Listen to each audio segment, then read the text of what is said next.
Tax is the biggest policy lever that we have, right? It's the single biggest policy lever we have.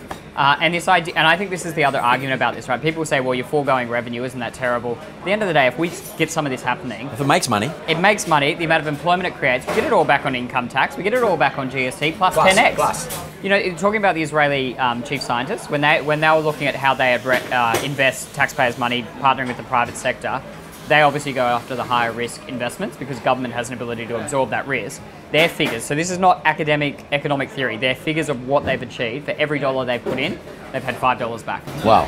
That's a good investment. Over what period of time? Over the last 20 years. That's brilliant. Yeah.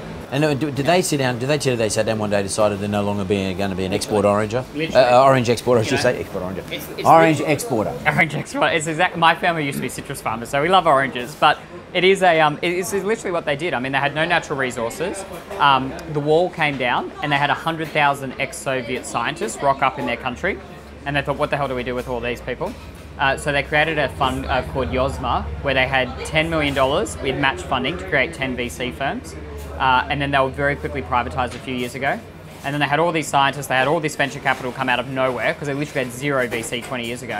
And they said, well, what else can we do with them? And they created incubators and accelerators. So incubators and accelerators, VC, all these ex-Soviet scientists, and at the same time they had a massive incentive for Intel to come in to do their microprocessors.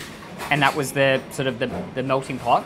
And that's where their story grew in a really, really quick time.